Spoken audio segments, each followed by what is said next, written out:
প্রিয় শিক্ষার্থী বন্ধুরা, আজকে যে দুটি অঙ্ক নিয়ে আমি তোমাদের সামনে উপস্থিত হয়েছি সে দুটি অঙ্ক হলো ক্লাস 8-এর অধ্যায় 12-এর মিশ্রণ সম্বন্ধিত কোষে দেখি 12-এর অঙ্ক সংখ্যা 9 এবং অঙ্ক সংখ্যা 10।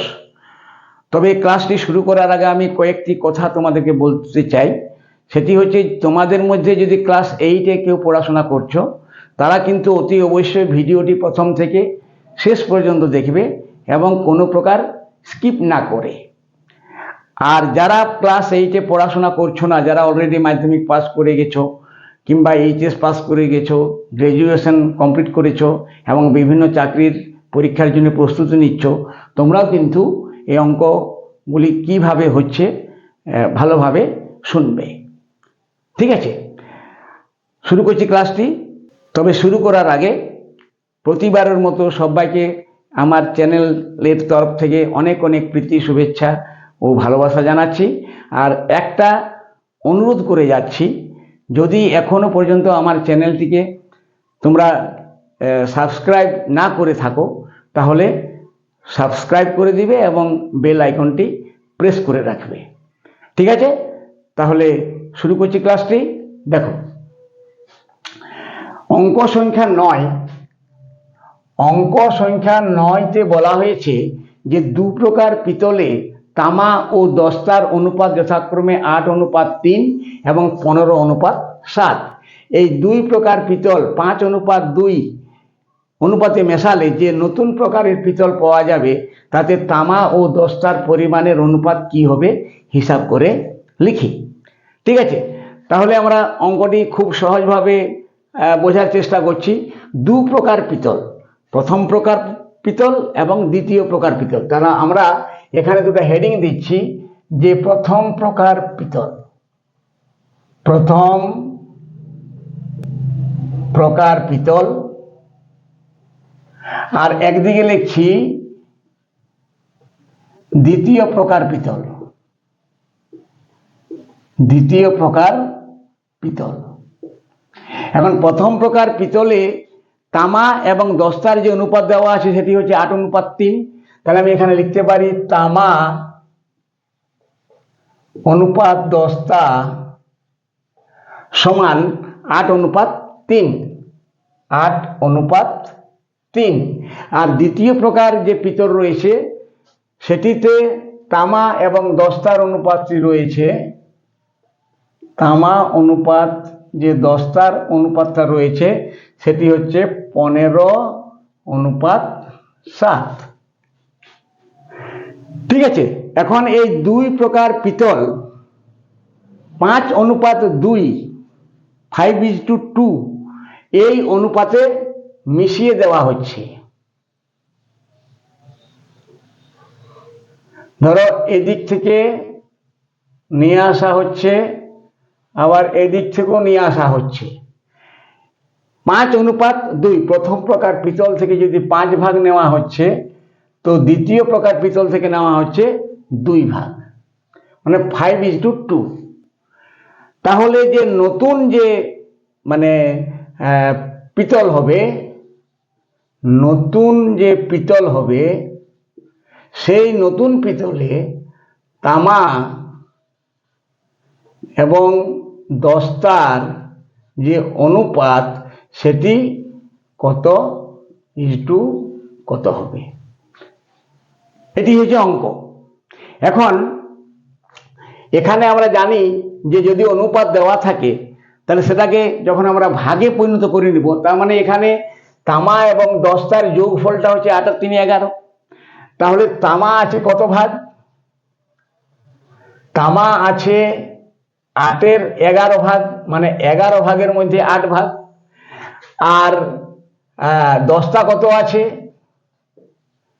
দস্তা আছে মানে 8:3, মানে 11 ভাগের মধ্যে 3 ভাগ, তাহলে 3-এর 11 ভাগ।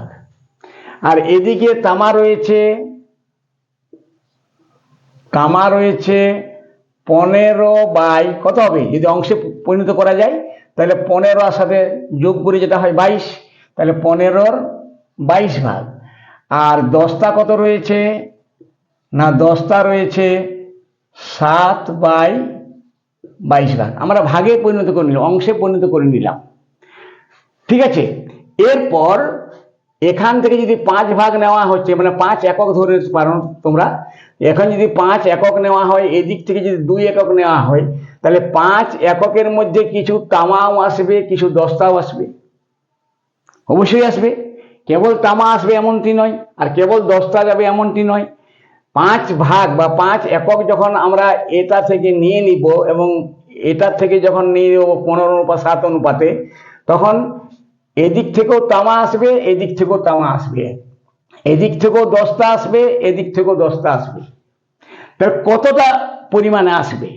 তাহলে এখানে তামার অংশটা হচ্ছে 8/11, আর যদি 5 একক যদি নেওয়া হয়, তাহলে এদিক থেকে কি হবে? 5 গুণ হবে। 5 এককে কত থাকবে? মানে 11 ভাগের মধ্যে 11 এককে 8 একক, তাহলে 1 এককে 8/11 একক। তাহলে 5 এককে কত না 8/11 গুণ 5। ঠিক সেইভাবে এটাও 5 দ্বারা গুণ হবে। আর এদিকে 2 অনুপাতে নেওয়া হয়েছে, তাহলে তামা আসবে 15/22 গণিত 2, আর দস্তা আসবে 7/22 গণিত 2। ঠিক আছে, এখন এগুলো আমার মান বের করে নিচ্ছে। তাহলে এটা হচ্ছে কত? 5 × 8 = 40/11, এটা হচ্ছে 15/11, এটা হচ্ছে 30/22, আর এটা হচ্ছে 14/22। ঠিক আছে, যদি 5:2 এই অনুপাতে যদি 2 দিক থেকে পিতল নিয়ে মিশিয়ে দেওয়া হয়, তাহলে এরকম ভাবে পরিমাণটা আসছে। এখন যখন মিশিয়ে দেওয়া হবে, তখন কিন্তু নতুন পিতলের তামার সঙ্গে তামার যে যোগফল, সেটাই হবে পরিমাণটা। তাহলে তামার পরিমাণটা কত হবে? না এখানে হবে তামা হবে 40/11, আর ওদিক থেকে আসছে 30/22, মানে 30/22। তাহলে 40/11 আর 30/22, এটাই হচ্ছে তামার মোট পরিমাণটা হবে।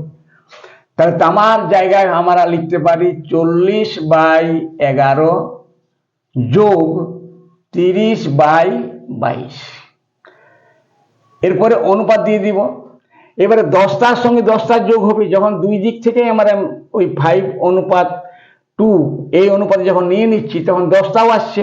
তাহলে দস্তার মোট পরিমাণটা কত হবে? না 15/11 যোগ 14/22। এবার এটাকে সরলীকরণ করে দাও, সরল করো। তাহলে লসাগু হবে 22, তাহলে ভাগফল হবে 2, 40 × 2 = 80, যোগ এটা হবে ভাগফল 1, 30 × 1 = 30, ইজটু এটা হবে লসাগু 22 ভাগ করলে 2, 15×2 = 30, যোগ 14 সমান কত হলো? 80 আর 30 যোগ করলে হয় 110/22। এটা 30 আর 14 যোগ করলে হয় 44, নিচে আছে 22। এখন দেখো, কোনো ভগ্নাংশের যদি হর একই থাকে, এটাকে আমরা ভগ্নাংশ মেনে নিতে পারি। 110/22, 44/22, তাহলে এটির হর 22, এটির হর 22, আমরা হরগুলোকে কেটে দিতে পারি। সমান কত হলো? 110/44। এটাকে আবার লঘিষ্ঠ আকারে করে দাও অনুপাত থেকে, বা 110/44 যেটা আছে সেটাকে ছোট আকারে করো। তাহলে 11 দ্বারা ভাগ করে দাও, তাহলে 11×10 110, আর 4×11 44, সমান এটাকে আবার 2 দ্বারা ভাগ করে দাও, 5:2। এটাই হচ্ছে অ্যান্সার। অর্থাৎ 2 দিক থেকে 2 প্রকারের পিতল যদি এই 5:2 অনুপাতে নিয়ে মেশানো হয়, তাহলে নতুন যে পিতল তৈরি হবে, তাতে তামা এবং দস্তার যে অনুপাত দাঁড়াবে, সেটি হচ্ছে 5:2, 5:2। ঠিক আছে, আশা করি বুঝে গেছো। এরপর আমরা চলে যাচ্ছি অঙ্ক সংখ্যা 10-এ। দেখো, আমি আগেই বলেছি যে এই রকমের অঙ্ক খুব কিন্তু ইম্পর্টেন্ট এবং প্রায়ই এসে থাকে। সুতরাং তোমরা খুব মনোযোগ সহকারে দেখো।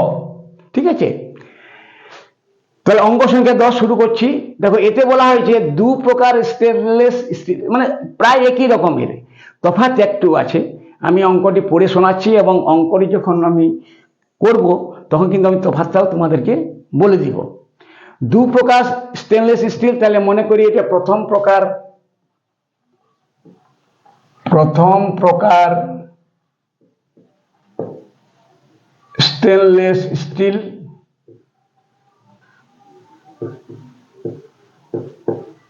আর এদিকটায় লিখছি আমরা দ্বিতীয় প্রকার স্টেনলেস স্টিল।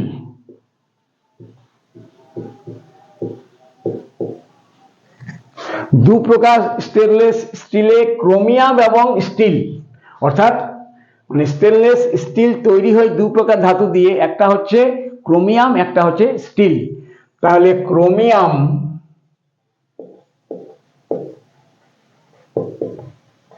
অনুপাত স্টিল,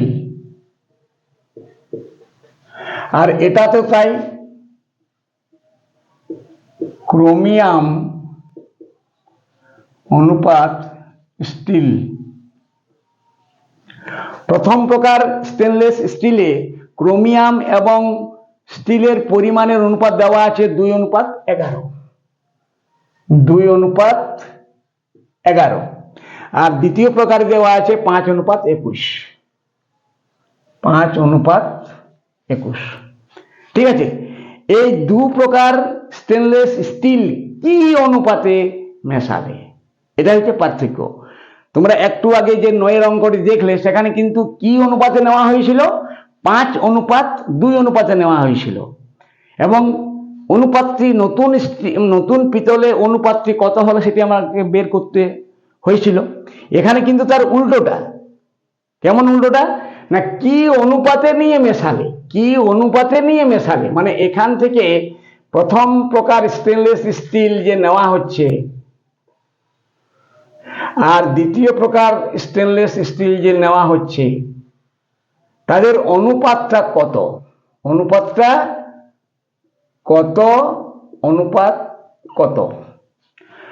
অনুপাত কত নিয়ে মেশালে নতুন যে স্টেনলেস স্টিল পাওয়া যাচ্ছে, নতুন স্টেনলেস স্টিল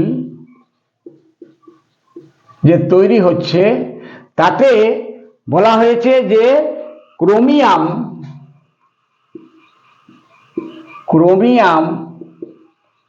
এবং স্টিল এদের অনুপাত হবে 7:32। এরকমই অঙ্ক থাকে, চাকরির পরীক্ষাতেও কিন্তু এরকম অঙ্ক থাকে। তাহলে আমি এই দুটি অঙ্ক একসঙ্গে করাচ্ছি, মানে এদের মধ্যে একটা সম্পর্ক রয়েছে, প্রায় একই রকম। তফাৎটা হচ্ছে যে 9 অঙ্কটিতে অনুপাতটা দেওয়া ছিল 5:2, তাহলে নতুন পিতলে অনুপাতটি কত হলো এটি বলা হয়েছিল।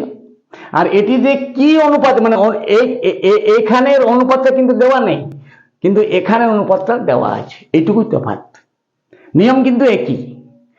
তাহলে 9 অঙ্কটি আমরা যেভাবে করেছিলাম সেই নিয়মে করছি।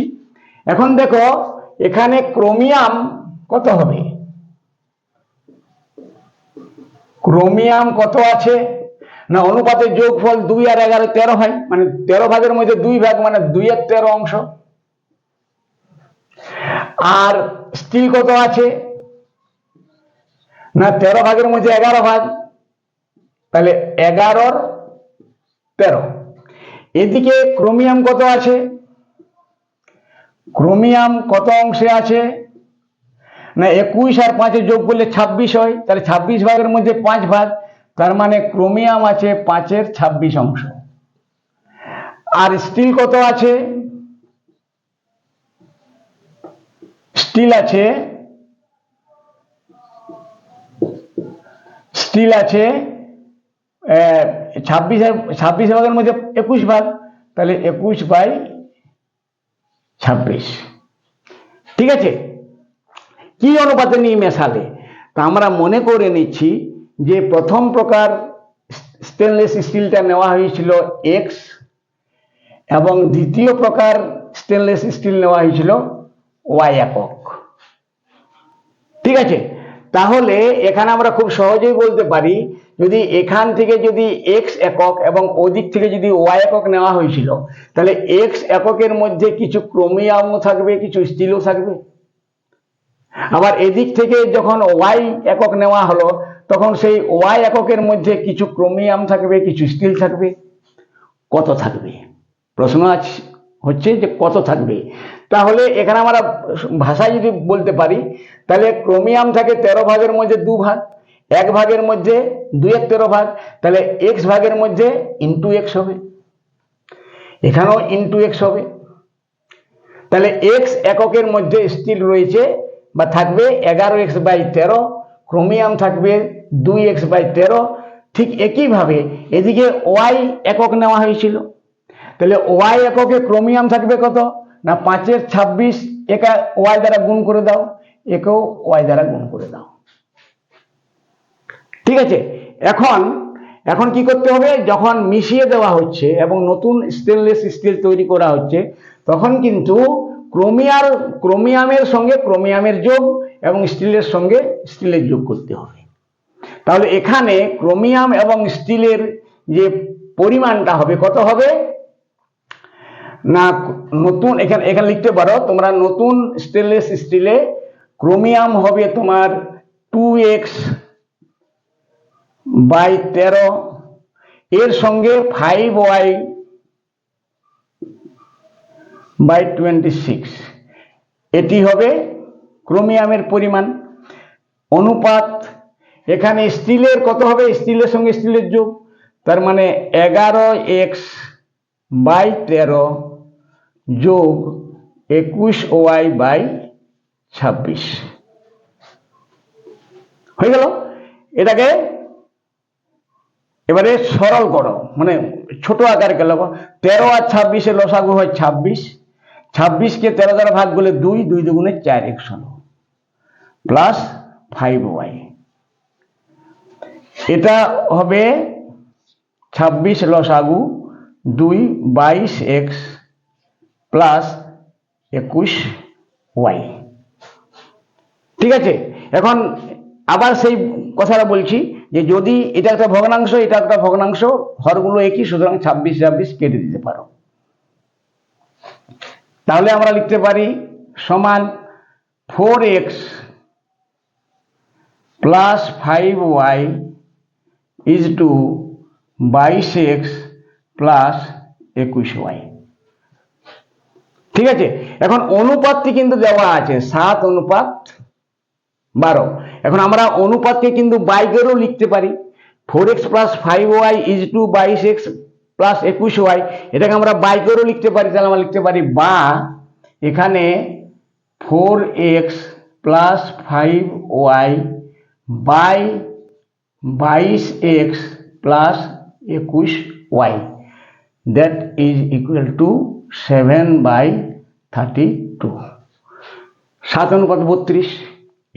এদিকটা ক্রোমিয়াম, এদিকটা স্টিল, তাহলে ক্রোমিয়াম বাই স্টিল সমান 7/32। ঠিক আছে, এবার এটাকে আমরা কি করব, সমাধান করে নিব। তাহলে এখানে দেখো এই দিক থেকে এটা গুণ হবে, যাকে বলা হয় বজ্র গুণন। তাহলে আমরা এক্স এর গুণটা কোন দিকটা বেশি হবে সেটা আগে লিখবো, তাহলে সুবিধা হয়। 7 দুগুণে 14, 1, 7 দুগুণে 14 154 হচ্ছে, আর এদিকে 4 দুগুণে 8, 3 4 128 হচ্ছে। তাহলে এই দিকটার গুণটা আগে করো। তাহলে এই দিক থেকে গুণ করছি, 7 দুগুণে 14 4, হাতে 1, 7 দুগুণে 14 একে 15, 154x প্লাস 7 একে 7, 7 দুগুণে 14 147y। এরপর সমান দিয়ে এই দিকটার গুণটা করো, 4 32, 4 দুগুণে 8, 3 4 12, 128x প্লাস 5 32, 5 দুগুণে 10, 0 হাতে 1, 3 5 15 একে 16, 160y।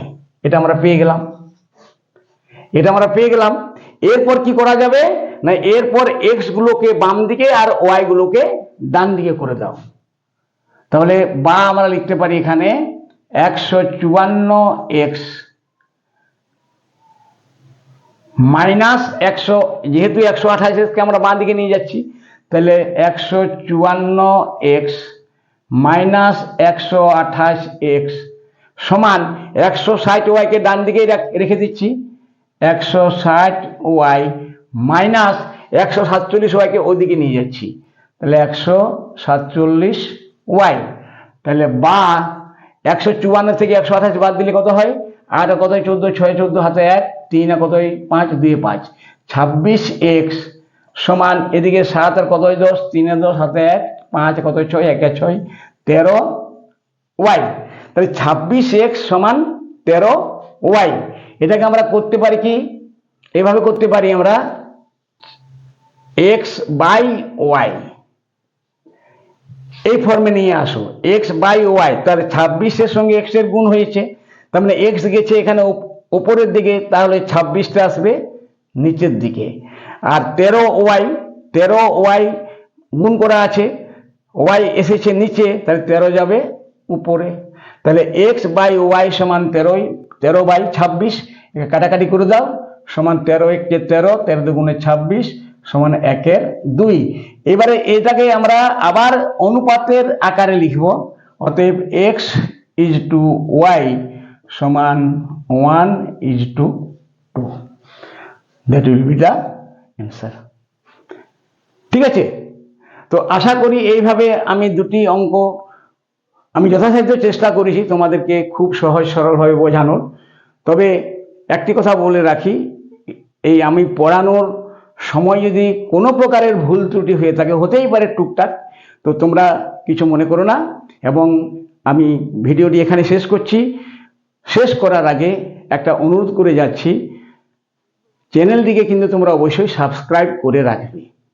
কারণ একটি কথা আমি স্পষ্ট করে বলে দিচ্ছি যে আমি ভিউজ পাচ্ছি ঠিকই, মানে মনোমতো ভিউজ পাচ্ছি, কিন্তু আমি সাবস্ক্রিপশন কিন্তু ঠিক সেইভাবে পাচ্ছি না। তাই তোমাদের সকলের কাছে অনুরোধ, তোমরা ভিডিওটি দেখে লাইক শেয়ার করবে এবং চ্যানেলটিকে সাবস্ক্রাইব অবশ্যই করে দেবে। সবাই ভালো থেকো, সুস্থ থেকো, মন দিয়ে পড়াশোনা করো, এই বলেই শেষ করছি। ধন্যবাদ।